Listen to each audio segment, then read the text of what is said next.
Witam wszystkich, słuchajcie, już jest na żywo, jestem dosłownie dzisiaj w biegu wszystko. Oczywiście sobie tutaj od razu lekko ściszymy. Jak widać, Wiedźmin wszedł pięknie. Co najlepsze, to jest taka sytuacja, że ja wczoraj ogrywając Wiedźmina nie zdawałem sobie sprawy z tego, że po prostu dzisiaj będzie konferencja i się dowiedziałem w trakcie po prostu grania, ogrywania Wiedźmina. A co ostatnio ogrywałem? Proszę bardzo, mamy kilka rzeczy na tapecie. Już wam pokazuję.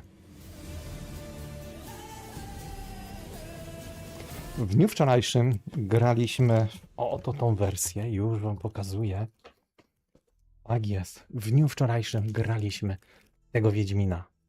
Wiedźmina 2 na Xboxie. I rozmawialiśmy troszeczkę. Cześć, witam.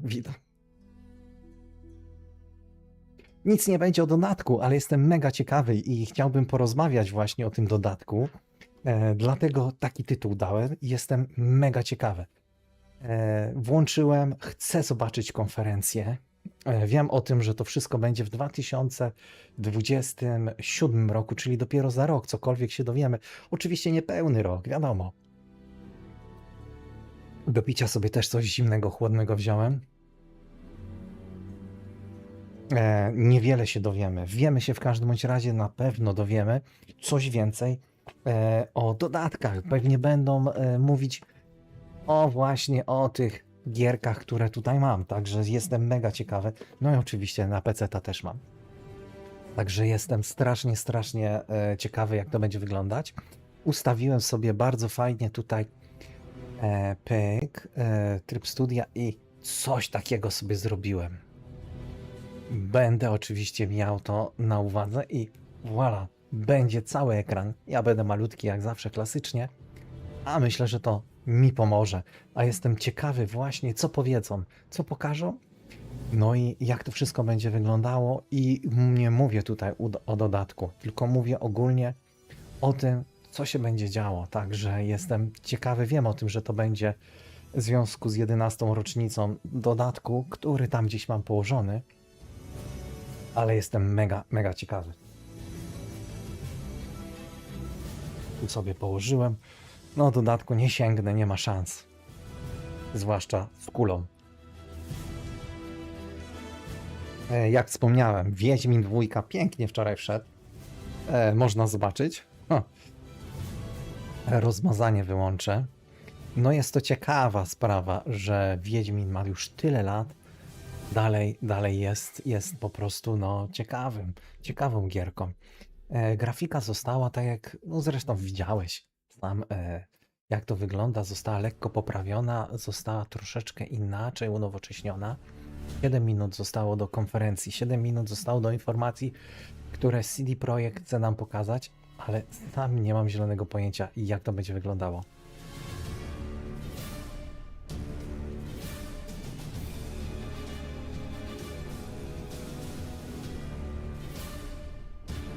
Tutaj jest ok. No, jestem mega ciekawy. Na pewno, chociaż może trailer jakiś puszczą. Mam nadzieję taką, mam cichą nadzieję. Oczywiście, tak jak mówiłeś, nie będą wspominać, nie będzie tutaj... Cześć, siemanko. Nie będą tutaj wiele mówić o dodatku właśnie, który będzie nadchodzić. Tym bardziej, że ja się zastanawiam, Full Theory to oczywiście firma, która Dramaturga tutaj spleciła nam i którego ogrywam ostatnio. Tak jest. Muszę sobie tak lekko, bo jestem krzywo. Teraz jest dużo lepiej. Także zobaczymy, co nam zafundują, jak to będzie wyglądało.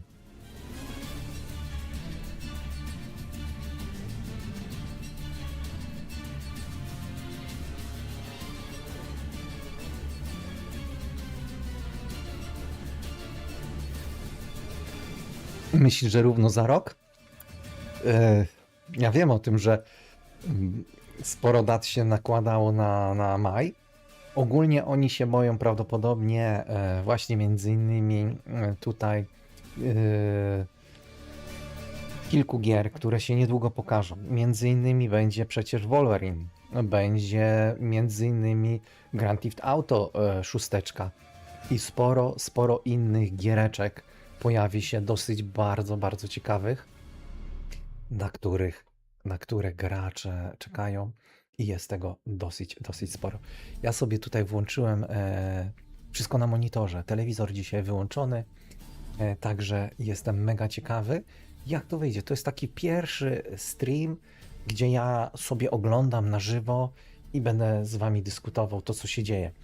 Oczywiście jest pewien problem. Rozumiem, okej. Witam cię, Pitplayer. Ja wiem o tym, że ty byłeś w pracy. Boją się. Jakby nie było. Wiele firm się boi GTA 6. Dlaczego? Bo wiedzą o tym, że to jest zagrożenie dla całej branży. Dlaczego?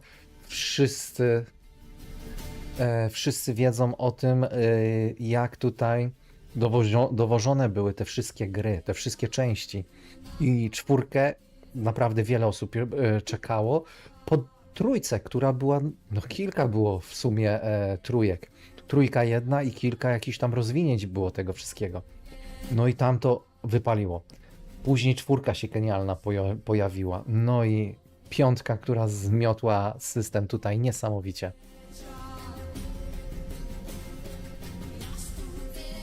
No, jestem ciekawy w ogóle. A z takich ciekawostek to się okazało, że oczywiście wczorajszy live z Wiedźmina został demonetyzowany. Dlaczego? Ciekawostka, nie? Ponieważ za dużo golizny było i zostałem tutaj, nie mówię, że z bana czy cokolwiek, ale tak system działa teraz. Przekleństwa, golizna, nawet jeżeli teraz przykryłem, to nie jestem w stanie cokolwiek odkręcić. Dlaczego?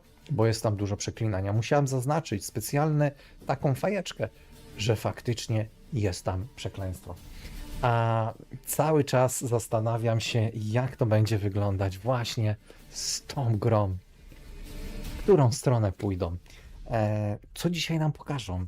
Bo jestem, no naprawdę, no jestem mega ciekawy, jeżeli chodzi o to, bo, no klawiatura tutaj, bo jednak jakby nie było, no po coś jest ta konferencja? Żeby rozpalić graczy, żeby rozpalić tutaj też między innymi z firmy, które zainwestowały z CD Projekt, czyli można powiedzieć inwestorów. Boję się, że kurczę, delikatnie dzisiaj będą, ale będą chcieli się pojawić i zaznaczyć. W ogóle CD Projekt Red jest jedną z ostatnich firm, można powiedzieć, która po tym jak wydali Cyberpunka, chwalili się bardzo długo przed, to było kilka lat, przecież cały czas nas tymi trailerami karmili, pokazywali nam, jaka to będzie genialna gra. A tutaj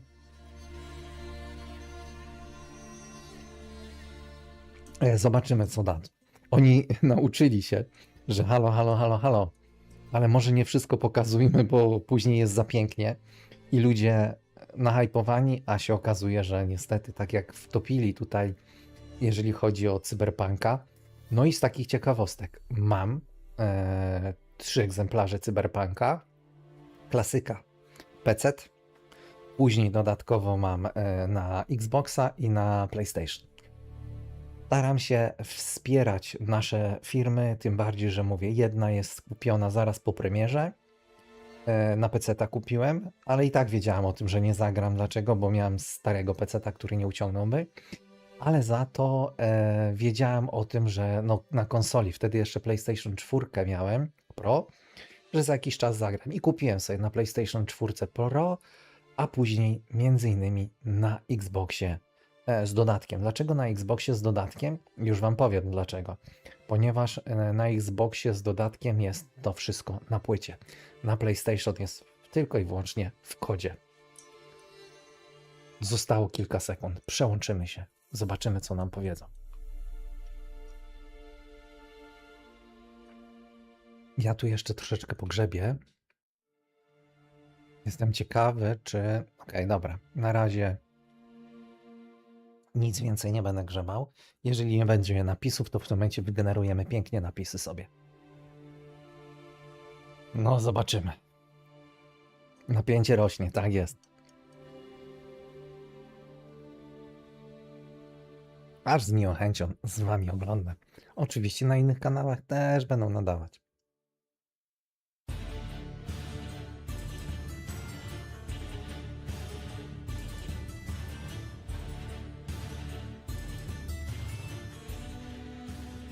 Uwaga.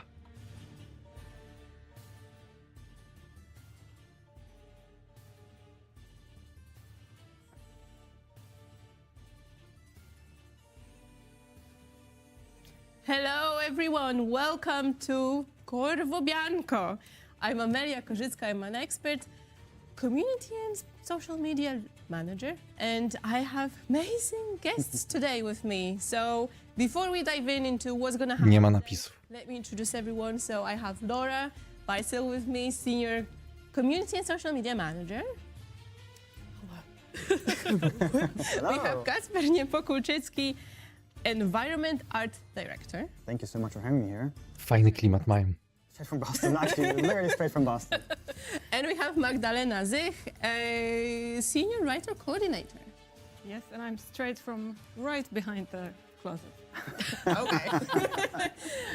We're gonna play the Blood and Wine today, and we have amazing Sebastian Sheika, our lead, playing the game live. So, you know, if you have anything that crazy he could do, please drop them in the chat, because we have our community Ciekawe, że nie dodali napisów. checking the chat, you know, making notes, sending them our way. So if there is something crazy, you know, something might happen. But yes, we're here today to celebrate Blood and Wine. As you can see, we have festive table. We have some wine.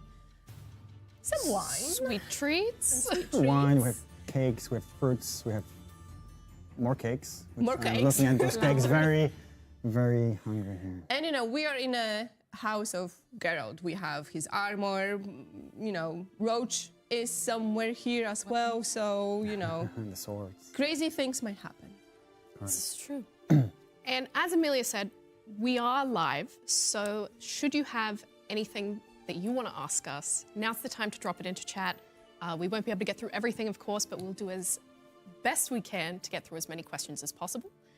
And just before we actually dive in, we wanted to take a second to just say a really heartfelt thank you to everyone after the announcement of Songs of the Past yesterday. We have been inundated in the best way possible with questions and a lot of really lovely messages from everybody. We just wanted to say we love you, we appreciate you immensely. And on that note as well, we just want to mention that today we will not be showing you anything new for Songs of the Past. We're here to celebrate a decade of Blood and Wine. Już wspominają. Note, for everyone who's actually watching this stream live or afterwards, we do have a really small surprise in form of a contest that you will be able to win 3 of these freshly cooked from our friends at Displayed. They're amazing. So I want one. Yeah, actually gonna steal one. we can make it work. So yes, please drop in the comment section on YouTube during the stream, after the stream, your favorite memory from Blood and Wine, and the jury will pick 3 of you, and we'll send it your way. So we're waiting. We No, to kupę ludzi wyślę. stories. We wanna see your memories. So you know. Bardzo dużo ludzi to wyślę. No pressure. So yeah, on that note, guys, 10 years.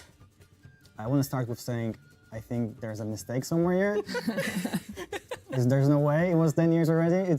I mean, it's crazy to think about that. It's really crazy to think that 10 years has passed. Because I have such a fond memories about working on this game and, you know, how much love and passion went to this. And yes, I'm still amazed that we are celebrating this 10 years. But also for me, what's very important is the fact that, you know, The Witcher still brings so many emotions, so much love and so much care into our fans and our community. It just shows that, you know, Geralt is a very iconic I would say pop culture. Yeah. Wiem, chciałbyś steelbooka, nie? We're part of that. It's just crazy. And yes, 10 years. I think they're lying to us. I think there's something They wrong are, there. yes. I mean, for me, it's very funny because if you asked me this some years ago when I was elbows deep in cyberpunk, like living the lives of V and Johnny and Judy, then I would say, yeah, of course it was 10 years, it was 20 years ago. It was like, it never happened. But now when I'm back working on The Witcher, actually, then it's like you said, it was just a week ago when it was released because it's all like came back and it's so fresh. in my memory. Watching this right now, all the memories. To song, Beauclair, Beautiful. crazy. Speaking of the song, it's very, very different from what we had in the base game. So like, let's say Skellige and then, Hearts of Stone. How did you guys came up with this idea? Like, was it difficult to design completely new version of the Witcher world? I mean, I think first came the idea of having vampires there, and then we thought, where could we put this story of vampires that would make the most sense, kind of, that would be the most interesting? Because, if you think of vampires, you automatically think of gothic, dark, everything broody and just a nighttime. So we decided, okay, so let's take this beautiful land that was described in the books of Toussaint and let's put the story there. So we wanted to, just play with this juxtaposition of this funny contrast. I was about to exactly say this, and it's great that you use this word, is a contrast. And of course, I wasn't part of making the decision to be part, this game will take part in Toussaint, but I think it worked phenomenal. If you remember the first story we dropped, it was the story about, a character narrative person is narrating through how great Toussaint is. Szkoda, że nie dali Wiedźmina po polsku tutaj. They make wine. It's all those great things you think about this. And I love this trailer because at the end there's a question, so why Geralt is here? Why we invite here the Monster Slayer, right? Why he is here if it all goes so well? And then there's a switch to it. You see, Detlef, you see Reg is there, and you're like, it's very dark. It completely changed the tone, the trailer completely changed the tone. And I think to your point, Maj, I think it's exactly that. Look in this world, it's a fantasy picture-esque world that nothing can go wrong, yet everything goes wrong, right? And I think that brings that contrast. And I think, going back, Maja, to your question, of course, the whole Toussaint, it was incredible amount of hard work for the whole team. And of course, great shout out to Lucian Więcek. He was art directing the whole expansion pack when it comes to environments. And I always remember when he said one thing to us. You have to work and build this world in a way that if a painter would sit anywhere, it would look like a picturesque vista to sit down and just paint it. And I think that stuck so much of in our heads because we try to make those vistas and those open... Fajnie, zachód. Like even, the palace here, the whole Beauclair, it's very much... I would like to think that we did a great job here, the team did a great job, but it's a very picturesque world. And the sun, the colors, like the whole color palette being completely different. It was this completely shift in what we tried to do, and especially because, as I said before, the Velen, Novigrad, they're like Ładnie to wyglądało. Pamiętam, że pleasant, let's say, places to be. Yeah. Yeah, I guess on that, obviously the color palette, as you said, is so different. What was sort of the things that you were thinking about trying to create this almost like fairy tale? That's exactly what it was. Like, were there inspirations? ile razy Wiedźmina przeszliście? Bo ja tylko 2 razy, niestety. Think of that made you think this is the color Tylko palette? 2 razy, z czego So definitely, wszystko przeszedłem z dodatkami za pierwszym razem, bo czekałem na dodatki, a później na Switchu praktycznie prawie całość przeszedłem. Zostało mi dosłownie niewiele. a lot of those nice, hot, very pretty places. I think the color palette, again, this was a lot of that trying to find the contrast, but also trying to find this balance between how far we can push the colors to make them look like they're fantasy, yet they're still land. Widać różnicę między 2 Wiedźminem a 3, gigantyczna. Those conversations were like really having, are we so far, or is it not enough? Like, let's push it further. And Lucian was like, going crazy, but I think that's exactly what it is trying to find that sweet spot. And it's really hard to say where it's done. It's like you have to feel it. But yeah, it was 4 razy. Ja dziękuję, nieźle. And it also has to be No ja different tylko 2. from the writing perspective, right? Because you have to match the colors in the story as well. So it's not just, you know, we're gonna put vibrant red and yellow and green everywhere. It's just like the story also have to be, you know, the nights and all that, right, of the song. So Yeah, but it's on the surface. Like, you think that in such a beautiful land, the people would just be happy, a bit drunk all the time, but generally just so happy to be there and peaceful, because this land is far away from the war. It was never like, nothing bad happens there on the surface. That's what you think. But actually, when you dig deeper in the story, it turns out that actually there's a lot of bad stuff going on underneath, and everything is rotten and just falling apart, like Geralt's villa in the beginning. Do you have something that you were sort of the most proud of in the creation of this space for players? You want to start? I would like to say again, I think, it is a huge collaboration across all the teams. And I think, first of all, the fact that this expansion pack, because I think it's a big difference, the whole story was built pretty quickly. It took us a bit over a year. And the fact that the team worked so well and the vision was there, I think it was I'm a very proud part of that, because it just made the whole process to be much more fun process, because you knew what you want to do. And when it comes to banking the world, so it was funny because the fact about Blood and Wine is, for me, it's a very important part of my career here, because at that time I was starting my first step as a manager to work with the team, and my responsibility at most was to work on the studio booklet. To nie był mały dodatek, jakby nie było wino i krew, naprawdę. I know it maybe sounds a bit,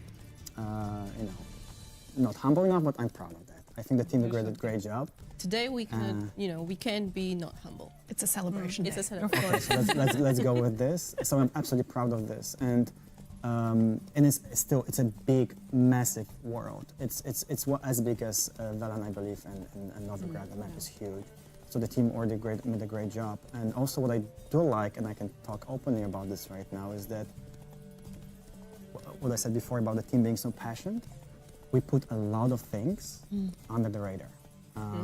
Like we put wineries. I remember at some point I was asked to not work on catacombs. On the book, we have catacombs. And I was like one day away from people saying, like production saying, like, no, there's no time. I was like, okay. And I put the catacombs in there, like this one evening. And people would like that so much. We have quests right now there. And I cannot imagine not having those in Bookler anymore. Yeah. Or we put wineries that no one knew about. I just had like small agreement with people that can help me to build those, like community people, lighting team, and we collaborate under the radar to put them. And I remember at some point there was an article, I don't remember what magazine was that, but they had like 5 top wineries in Blood and Wine, and the one that we did was second. I was so proud. Nice. But it was this passion of like, let's go, let's do something crazy. Yeah. And it was nothing could stop us. Yeah, That was the proudest part. I have a funny story. Fajnie w studiu tam mają, bardzo ładnie. Going back to your question, I'm really proud. It was like a win for the story team, because, you know, as writers, we always struggle with reality when it comes to game development and producers telling us that certain things cannot be done. Because if you have a piece of paper and just your imagination, everything is possible. Absolutely. So we came up with the idea of, for one of the quests, that there would be a druid forest, like a special place. And then, yeah, exactly. So you know what I'm talking about. And then level design tells us, okay, guys, but you have this huge map already. Do you really need another forest? And we was, yeah, actually we do. But then we negotiated a bit, and what came out of this was the fairy tale land in the quest Beyond Hill and Dale, I think it's called. And it's like a unique place that is actually even more fairy tale-like, because it's like actual characters from fairy tales are inhabiting it. So To była fajna sprawa, można było wywieszać te wszystkie ciuchy swoje, no. So I think in the end it's a win. Yeah, it's a win, I think. Absolutely. And speaking of the name, Blood and Wine wasn't the original No, it name. was not. What was the original name, guys? So back in the day when we were cooking this early days, we called it Bob. Yes. Bob. Was Bob. And Bob came up from Buzz of Bookler. That was the original title that we were using as our internal title before we changed it to Blood and Wine. But we always go like, working on Bob. Let's work at Bob Cole. Bob is this, Bob is that. So it was very fun. I wish we could keep it. Witcher 3, Bob. White Hunt. We kind of did, because if you look in the engine, still, when you have the list of files, it's still this expansion is under Bob. Yeah, it's Bob.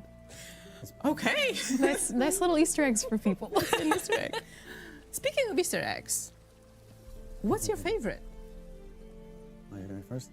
Yeah, I do have a favorite. I don't know if it's exactly an Easter egg, but I'm going to say it anyway, because it's actually a whole quest, but it's hidden on the map. You don't get this job the normal way, like there isn't an NPC waving at you saying, hey, I'm here, I need you. Nie pamiętam z tego już dodatku. Kurczę. It's the quest with the talking roach. I'm proud of it because I wrote it. So yeah, so I really like it. And Awesome. this is, again, it's a very funny story, like on the surface.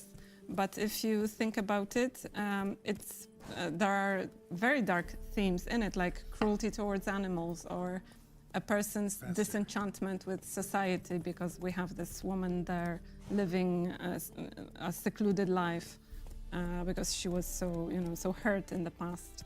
And also we have Geralt, who is talking to his horse, but he's not really talking to the horse because we don't have talking animals in this world. It's like he's hallucinating.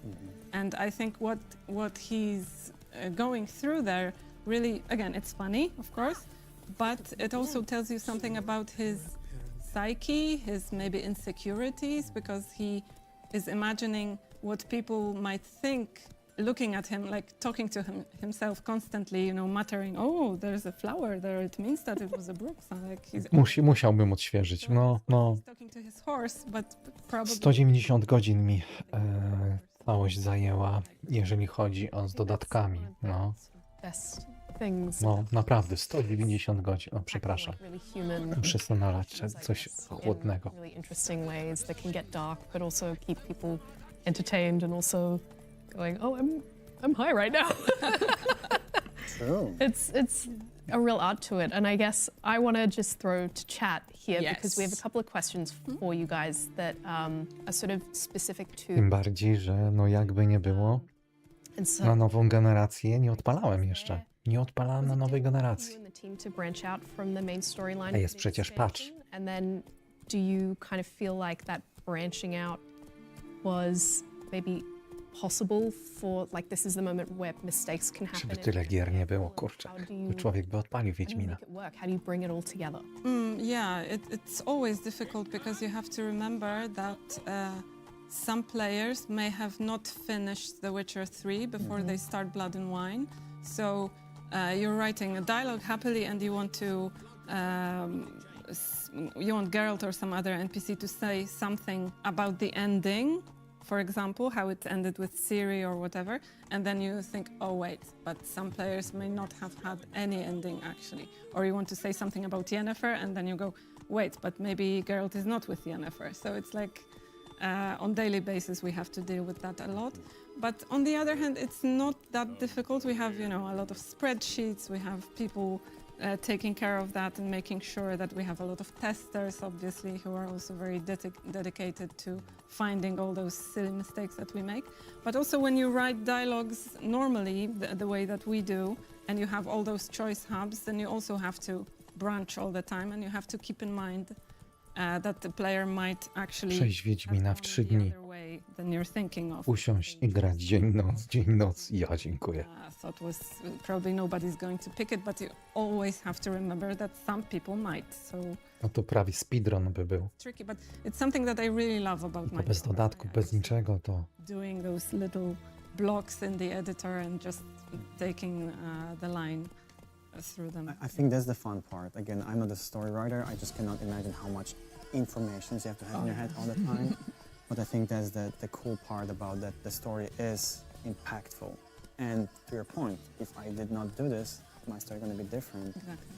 But there's so many hooks and ideas to be able to elevate that. And I think you guys are doing a great job to maybe having those different endings, different branching, different story to tell. It's amazing. It's amazing. So maybe let's throw one more. Because you already like touched upon this with the druid's forest. Was Ciekawe, there dlaczego nie dali something else napisów. that you wanted to include, plot-wise or mechanic-wise, that you couldn't because of the limitations or no time? If I can speak on my experience from that production, it's always the case that we're trying to find a balance. We always go far too far, and then we have to scope down. It's always the case. We have something called ambition, I guess. Yes. Which is great.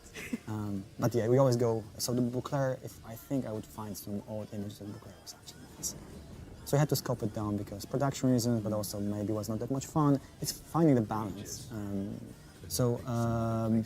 That's I think the part of it where when we build this whole world, and again, insanely big world, there's always the question is like, Będzie walka? Będzie. to be on time and fun. Of course, I would say first on fun, then on time, but it's always that struggle. But I don't have a fond memory of like something was specifically cut. The one thing that I can always recall as a cool experience, at that time it's frustrating though, but was of course part of the process is, we're trying to find a place location in Bouclair. For now it's ended up to be Mandagora, but I remember like we did this quest like 4 or 5 Mi głowa times posypała from się. scratch. But it was always the case, right? This ambitious we're trying to find, it doesn't work, what we can do better, why it doesn't work, what we can improve. So that's the part of the process. I don't think we have to cut anything that was very meaningful to me because I put those catacombs there. That would be part that would be sad about. That would be my sad part about this. Yeah. And for But even if I can just chime in also on the Easter egg part because it kind of comes to the content itself. Outside of this one famous one that we have this picture of the team on the Mandagora mountain, which was, I think, I love those Easter eggs that we include the whole team as a celebration to the whole world. And also I remember one day at the office, someone told me that there's a cemetery. Someone. And I heard like they're gathering people to be on that stone tombstones. I'm like, I want to be on stone tomb. Przez drzewo przeszedł ten pocisk. Tomek, please put me on the tombstone. So we have I don't know who's there with me, but we have a huge, by the catacombs, there's a huge open cemetery, and you go to every single tombstone, that's the developers' names, twisted to have this French Italian name. And Tomek put like a very cool small anecdote when we built something. I told him like, I don't have that exact line, but he kind of twisted my sentence in a very funny way of like, don't worry about it, it's gonna be fine. I'm just gonna put it here, put it there, like an architect. and he's just amazing, and I'm putting those things together. So Tomek, thank you so much for putting me on the tombstone. It's a pleasure to be right now part of the song. yeah, I also remember when Grzesiek Sadziński and Karolina Stachyra reached out to me, like they're looking for people to like pretty much kill. they need Oh, dead the same. bodies. And I was like, yeah, I'm game. Chuck me in. I'm gonna be dead. And what's really cool about all those tombstones, there is a personal story behind everyone. So there's like a snippet of really cool detail that, only friends know or like your coworkers. Correct. So like when I saw my tombstone, I was still working in the, back then it was called tech support, now it's player experience team.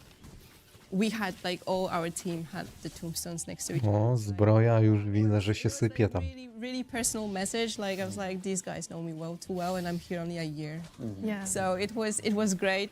So you guys need to check the Tombstones, graveyards every single one. and tombstones, so you can get to know us a little bit more. That's really Speaking of nice. dead people, Speaking of dead guys. speaking of dead I see guys, dead people.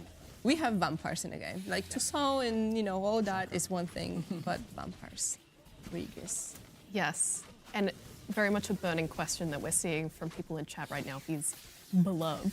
Yeah. Something that would be really Koniec. cool to know is how Dobra, dał radę. finding the right way to bring him into the game. Oh, that's a good story. I was going to mention that because somebody asked about content that was cut. Regis almost didn't make it to the game. Because, yes, it's true. I'm gonna drink for that. For the longest time when we were developing the story, we already knew that there's going to be vampires, so obviously, naturally, we go to Regis because he's a character from the books. But if you read the books, you might remember that he dies at the end, and it's not like a typical vampire death when you cut the head off and then after some time they regenerate. But Sapkowski made sure to really kill him really for good. So we thought that, yeah, he's dead. We can't use him because that would break the lore. So thanks to Ola Motyka, one of the writers, who was very interested in bringing him in. She would just chime in during our brainstorms, like every half an hour. So how about Regis? Maybe we can use Regis. How about we find a way of putting him there? And finally, Marcin Blachar just gave in and he said, okay, we'll find a way. Ile przy Wiedźminie ludzi musiało pracować, And then, a ile już niestety tych ludzi nie ma tam. Nie ma, wiele osób odeszło. Zmieniło robotę, zmieniło firmę. We came up with the story of Detlef, that he used his No, blood to and jest. vampire magic. Ale historia została. Regis back. So we owe that to Detlef, but also especially to Ola Motyka. So you're saying magic can fix everything. Yes. Simple as that. Recipe for life. There we go. We just need vampires in our lives, really. That's it. Simple as that. All you need is Ale w takim studiu siedzieć to fajna sprawa. I guess even on Detlef, how did you sort of go through the process of deciding what kind of antagonist he was going to be for the player to have to interact with? We knew that he's going to be layered because we have Regis, who is a vampire. He can be very dangerous, but he's also friendly. Like, he's one of Geralt's best friends. So if we wanted to introduce another vampire, we couldn't just make him like evil, you know, like totally without any morality, without humanity, because then we wouldn't be able to make this connection between Regis and Detlef. Like, they are not exactly, but they are the same species. Walka. If we went with Detlef just being your ordinary antagonist that you just want to kill, so we decided that, okay, there is some humanity to him as well, there's some depth. He's a tragic character. I wouldn't call him a hero, obviously, but there's a tragedy to him. And I would go as far as saying that... Nie pamiętam, jak mi ta walka poszła, kurczę. Because in another scenario, he might be friends with Geralt, just like Regis is. So, yeah. But he was antagonized because of the story that we put him in. So I think those kind of characters are the best because there are layers and layers to them. I think to add on point of that, I think that for me, even as a gamer or someone who has experienced that story, the fact that you believe and you understand his motivation behind why he does that makes him so much more believable. You can of course argue how crazy he was,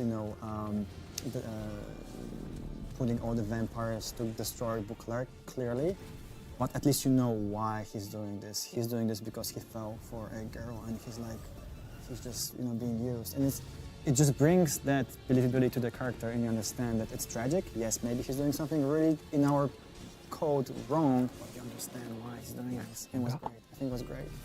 And also I have to do a small shout out here. Yes. So probably also not many people know about this, but Detlef is based from a real name of our friend, our concept artist, Marta Detlef, which of course, huge shout out Marta to you. Marta Detlef was also a character designer that she was designing. Płyty. And I believe the team picked up the name because it landed well in the story and narrative. It has that. It sounds right. So Marta, you sound good. You sound really good. And speaking of Detlef, Yes. we're wearing new t-shirts. You guys will be able to get those t-shirts. They are Detlef t-shirts from our gear store soon. They're almost there. So if you want to represent Detlef, our colleague and the vampire in the game, there will be a chance. And I know, and I can see Sebastian is Mid-fight. killing him mid-fight, so he's trying his best. How was it to design that horribly difficult fight? I don't remember how many times he died, but it was very difficult for me. So I haven't been part of that, so all the credit goes to the gameplay, narrative, animation, and all the crazy talented people that were designing this. However, I do understand and believe that the whole part of this was to create this very much layered approach to him. Uwaga. That he has this depth, that he is this very old vampire that's seen all of it. He's not like just some low-key vampire. He is the guy, and he just will not stop before, you know, getting what he wants. And I think seeing that every single stage, you see him transform. Like right now, we're like almost at the end of the fight. The whole environment and himself changes to be more and more terrifying. I think the final form is like flying vampires, so actually pretty scary. But it was also to make this very cool promise of, you know, you actually don't know him. You don't know what's underneath his layers. You kind of feel like you know him, but maybe not. But you don't. And I think that was the whole narrative, if I'm not mistaken here behind it as well. And also, it has a lot to do with blood, like you can see on the screen, blood magic. So we have all those really horror. Like I forgot that it's so. It was pretty cool. Yeah, it's really creepy. Yeah. I think it's really cool that the teams, even though you're working on different projects, Piękna ta mapa. like he as a character is so layered and complex, and then this fight is equally as layered and complex. So you're sort of going through his motivations that you understand on this side, and then you're also having this like wild fight that's going through these layers the same way. I think it's like a really beautiful artistic approach. It also does a story on the character, and also makes him to be, again, very interesting. Yeah. Right? Because you never know what's going to happen. And of course, at the end, it's also this choice whether or not, you know, you never know what's next. But again, going back to what I said before, for me personally, when I played the game and I understood why he's doing this, it was not that easy to fight him, because I can understand and trying to put myself in this position. I don't know. Maybe if I would be a crazy vampire, maybe I would do the same. You never know. But it kind of brings you to the character much more. Shall we look into the chat? Because I could see questions. Burning questions. Coming. So I think let's maybe lighten the mood a little bit. Yeah. Because it's been a bit dark. It's heavy. darker? Yeah. Who came up with the idea of Godness Gracious Great Balls of Granite Quest? It was hilarious quest. I know who wrote it. It was Tomek Marchewka, who you course was mentioned Tomek already, Marchewka, but yeah. whose idea it was? Maybe it was him? It was his? Pretty much, I can imagine Could it be, was him, yeah. Let's say it was Tomek. Tomek, you've got a reputation. It was great quest. It was such a great fun quest. Okay, and I think we have one question for Magda. Geralt arrived in Tucson on a mission involving the beast. He had to navigate carefully among both aristocracy and the vampires, keeping the fate of the duchy in mind. Could you discuss the methods or techniques used to make the player responsible for well-being of duchy or the individual fates of people? Yeah, that's a very good question. I think one of the ways, and we always try to get the players involved and put them really in the shoes of Geralt, is making decisions. Like, if you are presented with a choice what to do, first we present the situation, the characters. Like we already said, each of them has their own reasons why they did what they did, because Detlef was manipulated by Sienna, but also something awful happened to her, so she was justified in seeking revenge, and so on. So first we present the situation, the characters, and then you have to make a decision. And the moment that you're put in those shoes where you have to make a choice, this is when things actually start to matter to you personally as a player, because it's Geralt's choice, but obviously it's your choice as a player to go this way or that, or to say this thing without knowing what consequences it might bring. So, so this is how you do it. Super interesting. I guess also as a change-up and starting to move on to some of the other sort of really well-loved characters that we meet in the journey, Anna Henrietta is really different. And in particular from other rulers that we see in the Witcher universe. What sort of defined her as a character for you in this process of building her? I really love that character. I think that she's very layered. She's On the surface, she's very volatile, she's very stubborn. Sometimes she can be silly, like she can be, you look at her and you wonder how come this whole kingdom doesn't fall apart under such a ruler. And actually it doesn't, it all works. Her subjects love her actually. It's prosperous, it's beautiful, it's peaceful, where everywhere else it's torn by war, and here it's just this peaceful land. So she's doing something right, but you have no idea how. So yeah, so it works very well. And again, there's this duality, like this shouldn't work, but somehow it does. So yeah, and she I think even though she can be like volatile and so on, she's still, deep down, she's a good person and she really cares about her subjects. And even though she might make some silly decisions, deep down, like people can recognize that this want of hers to make things right for them. So I think this is why it works. But Makes sense. Can't stop staring at girl at white horse. Also, In his armor. So to say, we're going to the most crazy part, which I loved. So, It's so good. Jednorożce. yeah, this fantasy It's world. so beautiful. And such a cool, also such a great collab. In tiny gdzieś little Mario stories that we mieszka. all know, but set in a Wśród very grzybów. our own twisted way that Yes. fits Yeah. the lore. But we all know, like, we know the towers, we know the, beings growing to the sky. We all know those stories, but they just click differently here. Great, Yeah. great stuff. Absolutely. What's your favorite part when it comes to the fairy tale part of the Blood and Wine? I think just the fact that, like you Kacper said, that it's twisted now. The fact why it's twisted is because it was created for the two sisters when they were small children for them to play in, but now they've grown. So everything changed for them, like in their psyche, their development, and especially Sienna went through some horrible stuff. So the land that was based on their imaginations also kind of grew and got twisted. And you have... W powietrzu ta walczy. Nie wiem, czy widzicie. She's now peddling Fistek because, it's a grown-up story set in this very silly land. So yeah, this is my favorite part of it. Speaking of city lands and city things, we actually just got really cool questions. So I want to interrupt you guys. Just pink horses, unicorns, horses. Yeah. I mean, we have Laura. She's like all horsey. Unicorns, I'm in. Yeah.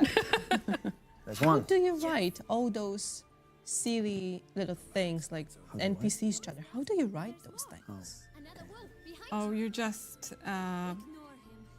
write. I mean, just writing them is not the difficult part. The difficult part is getting them through the review process. Through all the directors who look at it like for the 11th time while playing the game, and it stops being funny if you look at it too many times.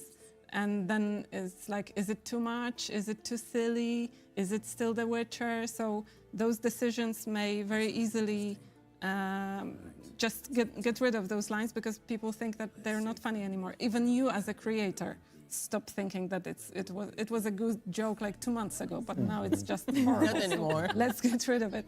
So actually getting them through and getting them recorded and putting them finally in the game, this is a success.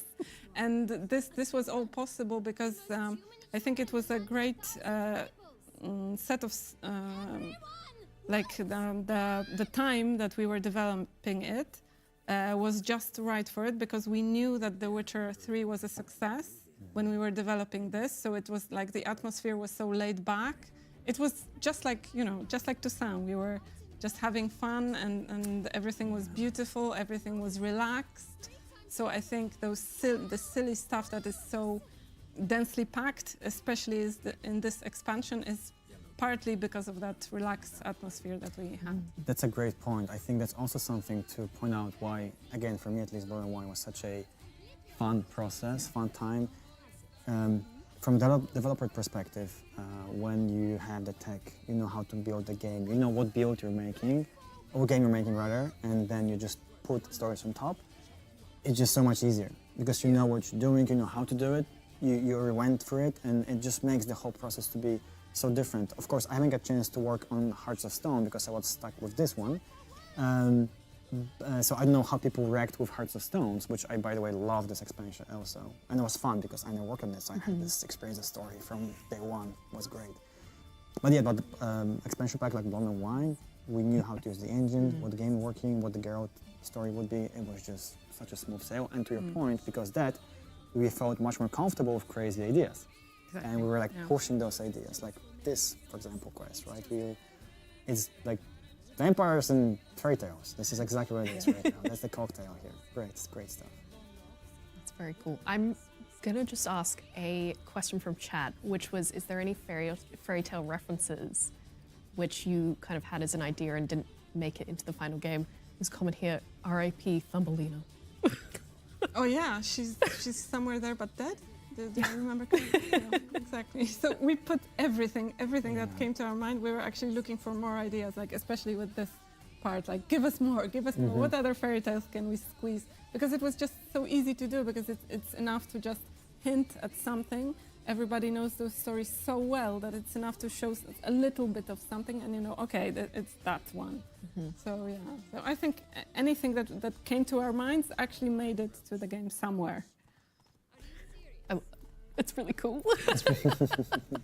I mean, we could go on and go on with We so could. many questions. So we're gonna leave the chat for now.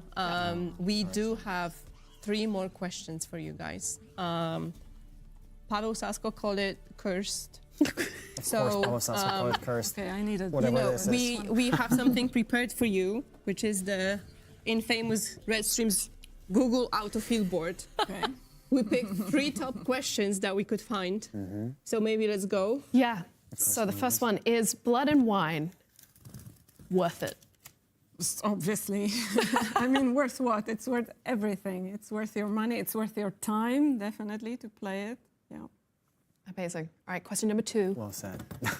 Is Blood and Wine a DLC or an expansion? Oh, tricky one. I think it's a tricky one. So here's my personal take. Okay. But I think it's aligned with all our takes.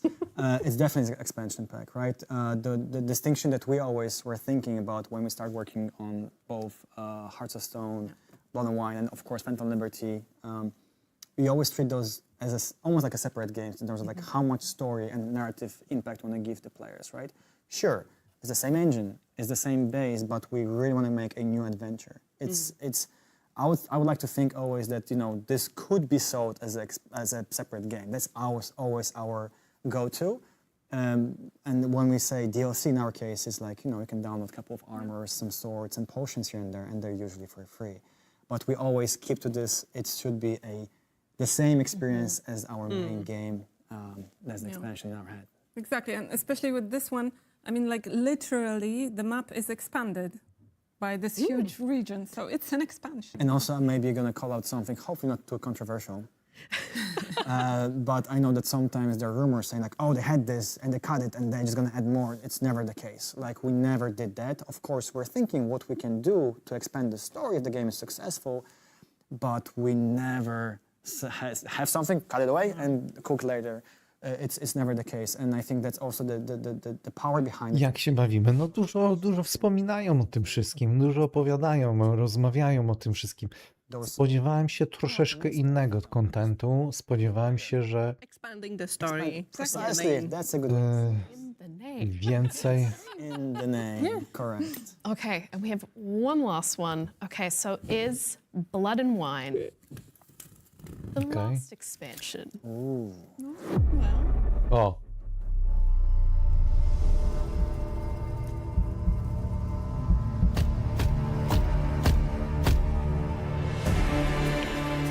That was a bit spooky. It was pretty creepy, yeah. That was a bit spooky. So as you guys know, and you know, you saw it online yesterday, but if you haven't, pay attention, because yes, we are officially working on the 3rd expansion. It's called Songs of the Past. o, Co-developing that with our friends from Fool's Theory. It's releasing next year, 2027. Okay. And it's coming to PlayStation 5, Xbox Series S and X, and PCs. no to tyle wiem. We know that you have so many questions. Yesterday we were really flooded with them and we appreciate it immensely. We're not going to go into too much of it right now because we want to share more with you when the time is right. And you are going to hear more in late summer. But for now, we wanted to answer some of the more pressing questions that have come up for us. So the first question would be, are you still releasing cross-platform mod support for The Witcher 3? And happy to say, really easy answer for us. The answer is yes. We are still working away on it. We don't have anything to share with you today, but rest assured, it is coming. It is coming. So, second question. Yes. What is Songs of the Past about? Okay, so we won't give too much away right now again because we want you to experience it when you play. But as a few eagle-eyed people have already seen over the last 24 hours, there are some hints for you waiting on a very important evening in Witcher lore, Belleton Night, in our Belleton celebration that we shared a few weeks ago. So keep looking for clues. Maybe they missed something. Who knows? Question number 3. Okay. How big the Songs of the Past? O, Okay, so Songs of the Past will be aligned with what you're familiar with Blood and Wine, and what you've come to experience and expect from us when we do our expansions. So it's expansion pack. It's an expansion. Let's make it clear. You know, I just want to shout out that as a person not working on this, I'm super excited. I just can't wait. And of course, it's very exciting to see how, again, after all these years, it's still this much love and passion for Geralt and the world. It's just insane. So great job. Can't wait. For sure. I am going to hit Amelia with a couple of questions now that, again, pressing in the community. Amelia, will there be new Gwent cards in Songs of the Past? Is Pavel Burza here? Ryan Skull here? And he's not down there. I mean, guys, Witcher 3 equals Gwent, more Gwent coming. Simple as that. Yay! More Gwent. And more Pavel, I guess. We'll see if he's up for more Gwent. And another thing that came up quite a bit yesterday, which was cool, was why does Geralt have 3 swords? So yes, Geralt is holding a sword. It is a very important sword for the story, and you will get to know it once the game is out. So just, you know, few more Cycles. few more streams before that when you guys reveal it. Awesome. So, I think once again, to everybody, thank you so much o, for all of the końcówka. messages. We truly have been noting down all of the questions that have been coming through. A lot of them, we're not going to spoil anything just yet. So please stay tuned until late summer when we will share more. But I guess on this note, that's kind of it for us for today. So Casper, Magda, do you have final words for our 10th anniversary of Blood and Wine?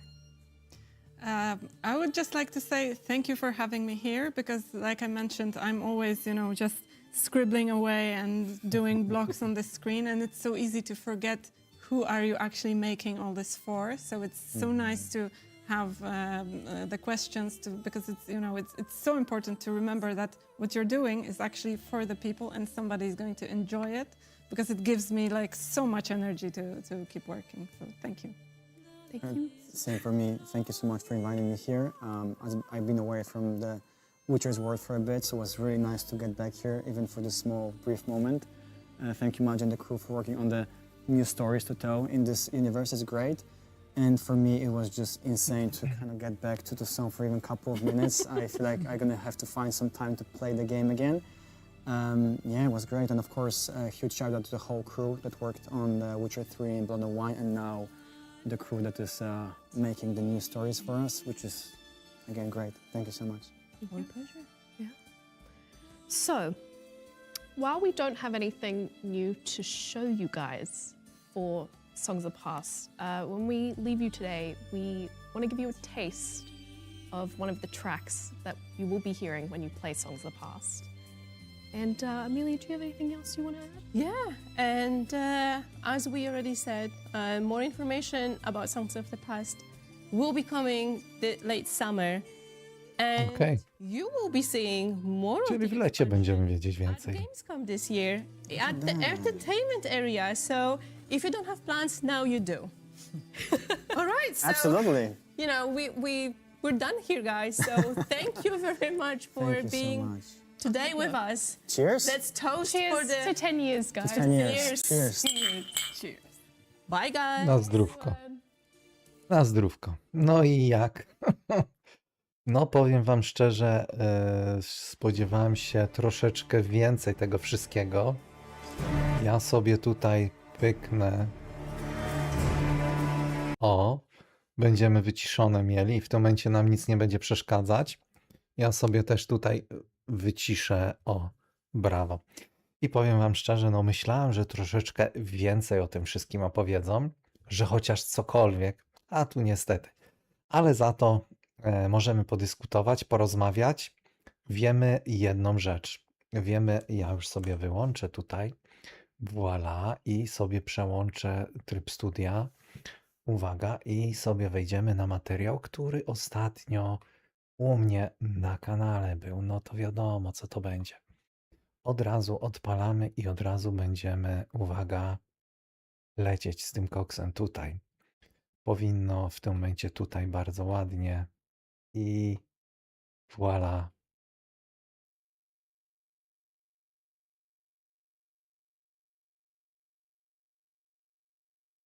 No i w tym momencie niech to sobie gdzieś tam leci w tle.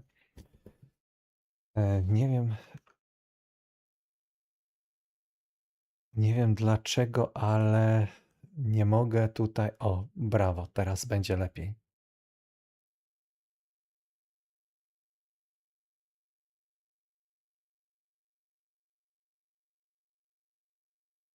O, proszę bardzo, niech sobie tutaj leci.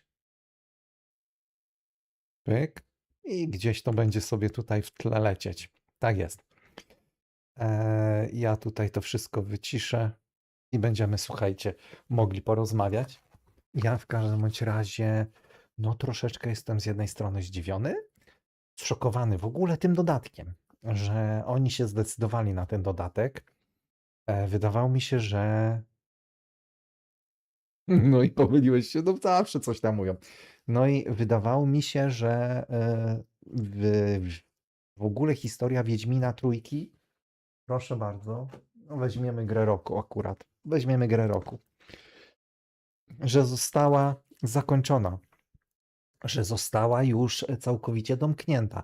A tu proszę bardzo, poczęstowali nas informacją, że wychodzi nowy dodatek już niedługo i zastanawiam się jedną rzecz. Czy wy myśleliście w ogóle, czy ten dodatek, czy ma właśnie tak jak wczoraj rozmawialiśmy, czy będzie łączył między innymi, sobie tutaj wyłączę, bo widzę, że napisy mi się włączyły. Pyk, okej, dobra.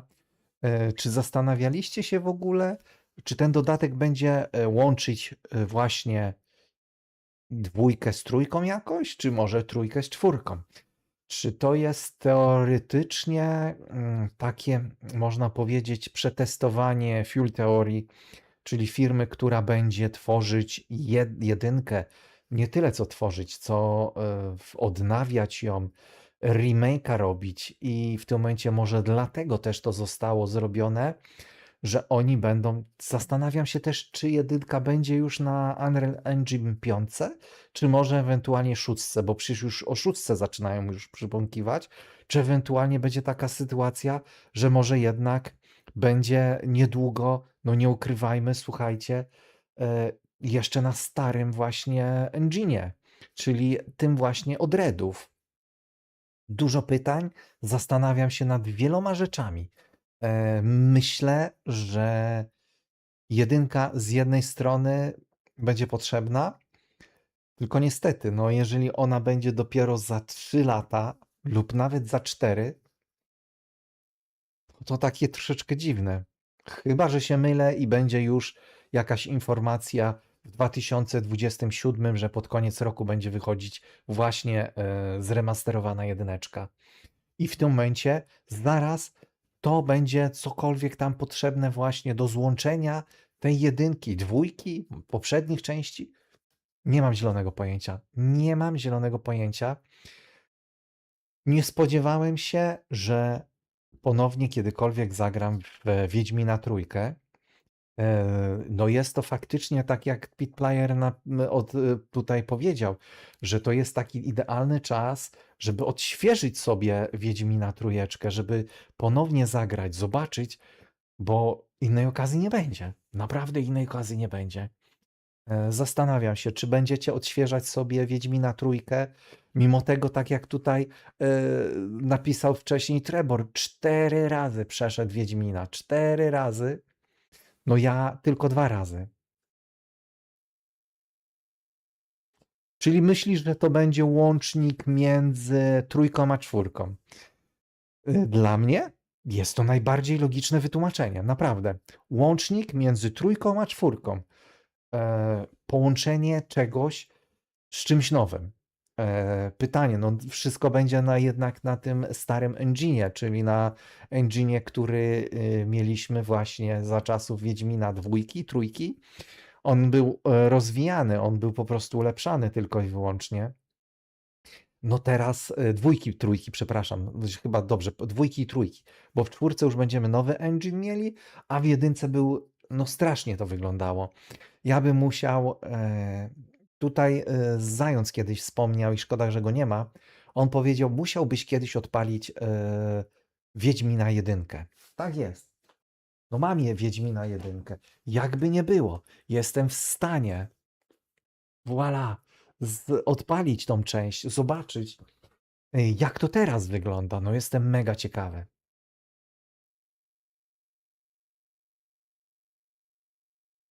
No właśnie, z tego co ja zrozumiałem,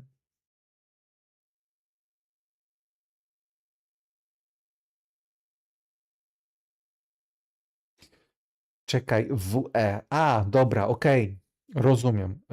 WE, bo nie wiedziałem, co to jest WE, Wiedźmin trójka. Okej, dobra. Czyli to są osoby, które mają doświadczenie, czyli osoby, które już mniej więcej wiedzą, jak się poruszać w tym engine'ie i jak mniej więcej go wykorzystać. Też to jest bardzo dobre.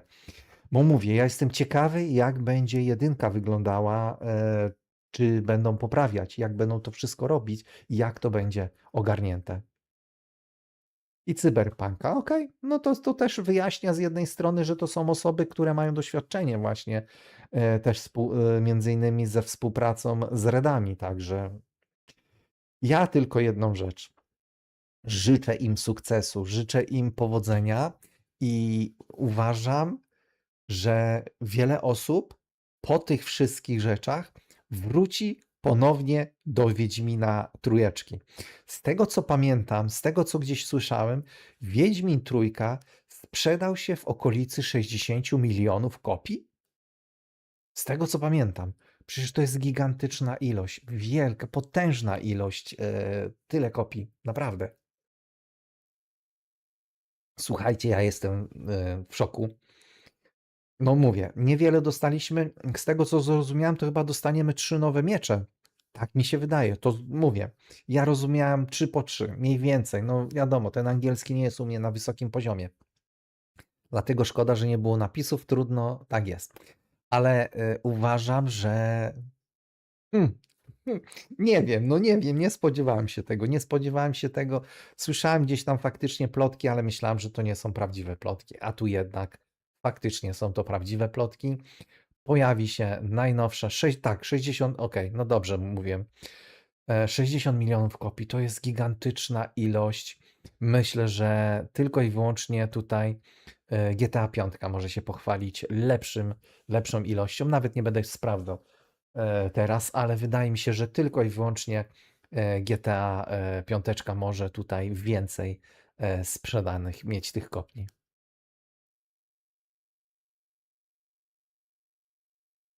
No, okej. No mówię, no ten sam silnik, no to jest silnik, już widać, tam były problemy już w Cyberpunku, jeżeli chodzi o to, co stworzyli. Musieli łatać to strasznie. I wiecie o tym, jak na samym początku to było. Nieciekawie to było. Cały czas się zastanawiam, jeżeli to ma być między trójką a czwórką łącznik, to jest to jakiś sens, ale jeżeli między... no właśnie.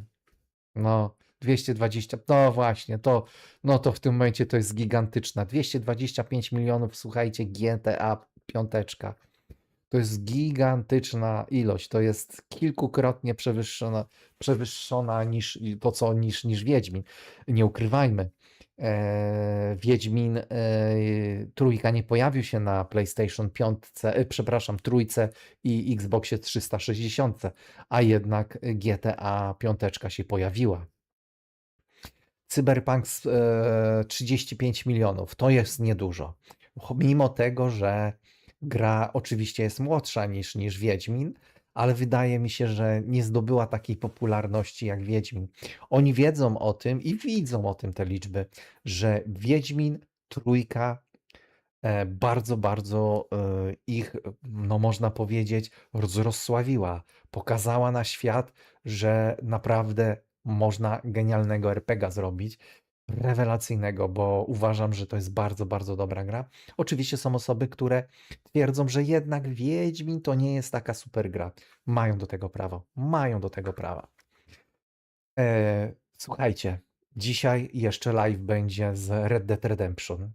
Dzisiaj będziemy jeszcze strzelać. Oczywiście, jak zwykle, kowbojski kapelusz musi się pojawić. Właśnie ładuję słuchaweczki, bo się troszeczkę rozładowały. Ja wam bardzo dziękuję. Super, że wpadliście, oglądaliście ze mną. Cały czas mi to po głowie chodzi. Wiedźmin właśnie dodatek. Kurczę. Czy to będzie coś kombinowane? No nie wiem. Wiele osób twierdzi, że jednak będzie opóźnienie z Wiedźminem 1. Dlaczego? Bo Full Theory jednak pracuje nad Wiedźminem 1, żeby wznowić tą wersję i unowocześnić, a tutaj zajmują się jednak innymi rzeczami. Zobaczymy. Ja wam bardzo dziękuję i oczywiście zapraszam na wieczór. Pyk, tutaj przełączę się, o właśnie. Także ja was zapraszam na wieczór i znowu w dniu dzisiejszym będziemy grać w Red Dead Redemption. Możemy też oczywiście pogadać sobie o Wiedźminie, ale to właśnie taki dzisiaj specjalnie live. Chciałem sobie zobaczyć, co tam się wydarzyło, co się będzie działo, no i ewentualnie jak to, z czym co i jak się je. No, moja ciekawość nie została zaspokojona w 100%, myślę, że wielu z was, ale musimy czekać do lata, bo w lecie będziemy mieli prawdopodobnie więcej informacji. Także co? Wpadajcie dzisiaj na live'a, jeżeli chodzi o właśnie Red Dead Redemption i będziemy dyskutować i będziemy rozmawiać. Jutro może być już troszeczkę mniej live'ów i chyba tylko i wyłącznie z rana będzie live, a później zobaczymy. Witam cię. Akurat widzisz, kończymy już Zając. Żeśmy oglądnęli, zobaczyliśmy. No i co? No niewiele się dowiedzieliśmy. No. Nowe cyferki. No z jednej strony tak jest. Nowe cyferki. Mówię, i ja wiem o tym, że oni się spodziewają, że po tym dodatku jeszcze troszeczkę zejdzie im tych kopii. Szkoda, że jak się okazało, wersja, którą kupiłem, a kupiłem na Switcha 1 i jest tam ta kompletna edycja, już nie jest aktualna. Dlaczego? Bo już nie będzie kompletną edycją właśnie ten zestaw na Switcha. No niestety Switch 1 nie dostanie oczywiście tego dodatku. Ja wam bardzo dziękuję i co, widzimy się dosłownie za około 2 godzinki, a ja sobie tutaj coś jeszcze ogarnę. Na razie, do zobaczenia, trzymajcie się, cześć, do następnego.